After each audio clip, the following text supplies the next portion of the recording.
अरमान और इशिता की शादी अरेंज थी। शादी के अगले दिन दोनों हनीमून के लिए मनाली जाने वाले थे। अरमान का चचेरा भाई विक्रम भी उनके साथ जा रहा था। अरमान की माँ ने पूछा, अरमान बेटा, विक्रम भी तुम्हारे साथ जा रहा है? अरमान ने जवाब दिया, हाँ माँ, विक्रम का ऑफिस का कोई काम है। उसने बताया कि उसका भी वही होटल है जो मैंने बुक किया है। उसने कहा, अकेले जाना बोरिंग होगा, तो मैंने कह दिया कि साथ चल सकता है। तीनों मनाली पहुंचते हैं। होटल में चेक इन के बाद अरमान इशिता से कहता है, सॉरी इशिता, विक्रम साथ था तो तुम्हें ज़्यादा समय नहीं दे पाया, लेकिन रात का मैंने ख़ास इंतज़ाम किया है। हमारी रात यादगार रहेगी। इशिता मुस्कुराकर कहती है, कोई बात नहीं, अब तो आप और मैं अकेले हैं। रात को विक्रम का कॉल आता है। अरमान कहता है, इशिता, विक्रम का अर्जेंट काम है, मैं बस 10 मिनट में आता हूँ, तुम आराम से चेंज कर लो। इशिता कमरे में फ्रेश होकर सो जाती है। रात को कमरे का दरवाज़ा खुलता है।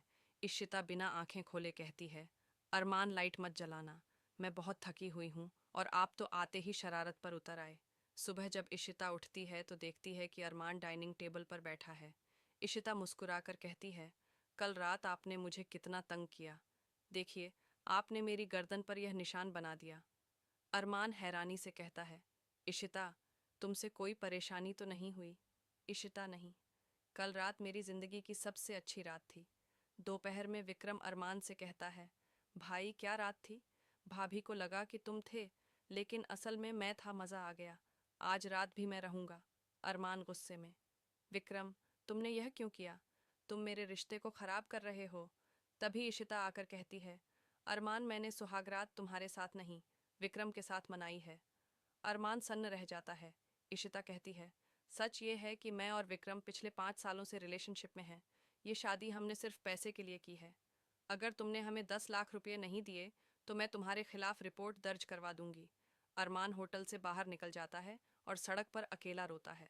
तभी उसकी बचपन की दोस्त नंदिता उसे मिलती है। नंदिता वकील है। अरमान सारी बात नंदिता को बताता है। नंदिता, डरो मत, तुम उन्हें पैसे मत देना, मैं सब संभाल लूंगी, बस उनकी बातें रिकॉर्ड कर लो। अरमान होटल लौटता है और विक्रम और इशिता की बातें रिकॉर्ड कर लेता है। इशिता, अब क्या करें? अरमान पैसे नहीं देगा। विक्रम, उसे झूठे केस में फंसा दो, फिर वो मान जाएगा। अगले दिन अरमान नंदिता को रिकॉर्डिंग देता है। पुलिस विक्रम और इशिता को गिरफ्तार कर लेती है। अरमान को न्याय मिलता है और विक्रम और इशिता को उनकी धोखाधड़ी की सजा। अरमान अपने जीवन में आगे बढ़ता है और नंदिता उसकी जिंदगी में एक नई उम्मीद बनकर आती है।